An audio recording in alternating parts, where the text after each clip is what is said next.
2. Executive Summary. Pursuant to the Secretarial Memorandum issued on June 22, 2021, Assistant Secretary Newland is leading the Department's first investigation of the federal Indian boarding school system. Federal records affirm that the United States targeted Indian and Native Hawaiian children as part of U.S.-Indian relations and U.S.-Native Hawaiian relations to enter the federal Indian boarding school system, coinciding with Indian and Native Hawaiian territorial dispossession. In analyzing records under its control, the department developed an official list of federal Indian boarding schools for the first time.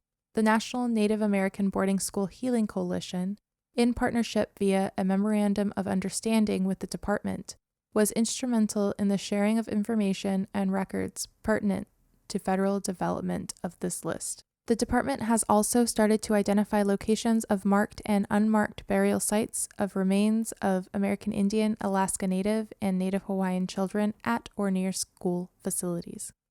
The department found that between 1819 to 1969, the federal Indian boarding school system consisted of 408 federal schools across 37 states or then territories, including 21 schools in Alaska and 7 schools in Hawaii. Some individual federal Indian boarding schools accounted for multiple sites. The 408 federal Indian boarding schools accordingly comprised 431 specific sites. The list of names and locations of these schools are included in this report at Appendix A. Summaries for each school are provided in Appendix B. Maps of each current state showing the schools are provided in Appendix C. While the federal Indian boarding schools were as varied as the Indian tribes, Alaska Native villages, and the Native Hawaiian community they impacted, and the geographic areas they were built in, the department identified several common federal Indian boarding school system features described below, which remain under investigation. For a school to qualify as a federal Indian boarding school, for the purpose of this investigation, the institution must meet 4 criteria, as described in greater detail below, including whether the institution 1. Provided on-site housing or overnight lodging, 2. Was described in records as providing formal academic or vocational training and instruction, 3. Was described in records as receiving federal government funds or other support, and 4. Was operational before 1969.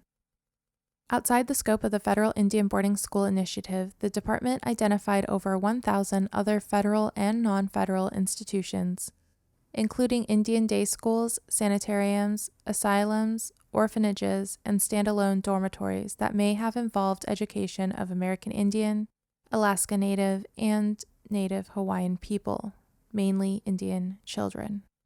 Initial results show that the earliest opening date of a federal Indian boarding school in the system was 1801, and the latest opening date was 1969. However, the open date does not necessarily correspond to when the federal Indian boarding school was first documented as receiving federal support. The average number of federal Indian boarding schools in current states with identified federal Indian boarding schools was 11 schools. The greatest concentration of schools in the federal Indian boarding school system was in present-day Oklahoma, with 76 federal Indian boarding schools, 19% of total. Arizona with 47 schools, 12% of total. And New Mexico with 43 schools, 11% of total.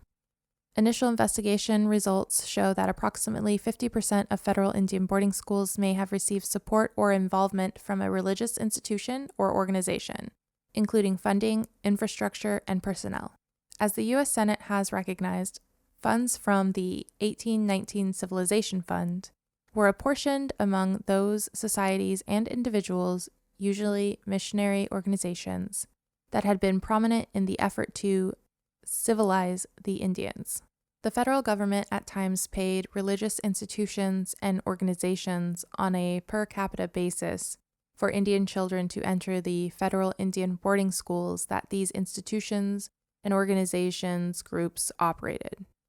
The investigation shows that the United States may have used monies held in tribal trust accounts, including those based on cessions of Indian territories to the United States, to fund the Indian children to attend federal Indian boarding schools. Based on initial data, the investigation shows that between 1820 to 1932, attendance, enrollment, and capacity of federal institutions used for Indian education, including federal Indian boarding schools, federal Indian day schools, sanitariums, asylums, and orphanages, was as follows. Attendance ranged from 1 child to over 1,000 children. Enrollment ranged from 1 child to over 1,200 children, and capacity ranged from 1 child to over 1,700 children. The federal Indian boarding school system deployed systematic, militarized, and identity alteration methodologies to attempt to assimilate American Indian, Alaska Native, and Native Hawaiian children through education, including but not limited to the following. 1. Renaming Indian children from Indian to English names. 2. Cutting hair of Indian children. 3. Discouraging or preventing the use of American Indian, Alaska Native, and Native Hawaiian languages, religions, and cultural practices. And 4. Organizing Indian and Native Hawaiian children into units to perform military drills. The federal Indian boarding school system predominantly included manual labor of American Indian, Alaska Native, and Native Hawaiian children as part of school curricula, including but not limited to the following: livestock and poultry raising, dairying, Western agriculture production, fertilizing, lumbering, brick making, cooking, garment making, irrigation system development, and working on the railroad system. The federal Indian boarding school system focused on manual labor and vocational skills that left American Indian, Alaska Native, and Native Hawaiian graduates with employment options often irrelevant to the industrial U.S. economy, further disrupting tribal economies. Federal Indian boarding school rules were often enforced through punishment, including corporal punishment such as solitary confinement, flogging, withholding food, whipping, slapping, and cuffing. The federal Indian boarding school system at times made older Indian children punish younger Indian children. Of the 408 federal Indian boarding schools, approximately 90 schools, 22%, might still operate as educational facilities. However, not all 90 institutions still board children or are federally supported. The department's investigation has already identified marked or unmarked burial sites at approximately 53 different schools across the federal Indian boarding school system. As the investigation continues, the department expects the number of identified burial sites to increase. The composition of the approximate numbers of identified burial sites to date is as follows: marked burial sites, 33. Unmarked burial sites, 6. Both marked and unmarked burial sites present at a school location, 14. The department will not make public the specific locations of burial sites associated with the federal Indian boarding school system in order to protect against well-documented grave robbing, vandalism, and other disturbances to Indian burial sites. Based on the Federal Indian Boarding School Initiative investigation's initial analysis, approximately 19 federal Indian boarding schools accounted for over 500 American Indian, Alaska Native, and Native Hawaiian child deaths. As the investigation continues, the department expects the number of recorded deaths to increase.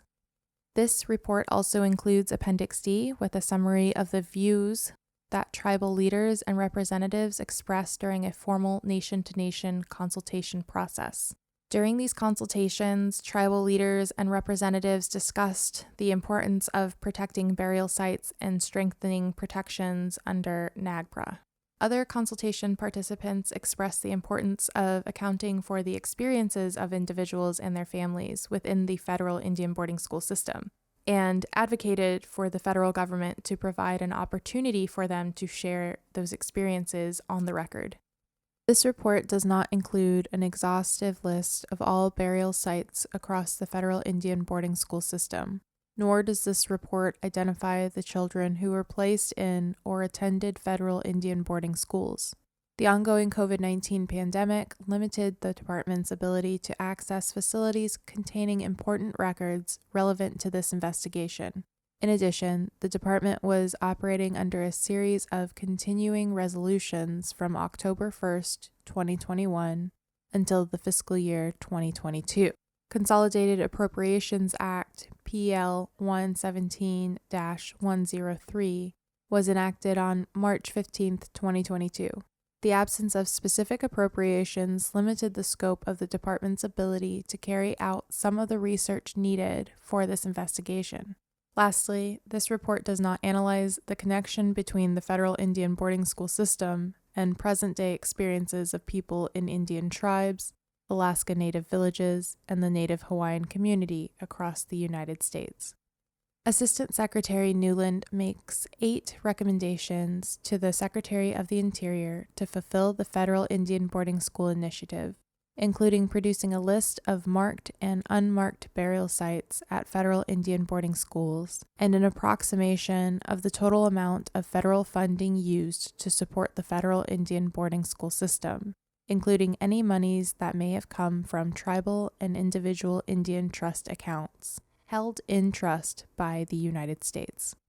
Assistant Secretary Newland ultimately concludes that further investigation is required to determine the legacy impacts of the federal Indian boarding school system on American Indians, Alaska Natives, and Native Hawaiians today.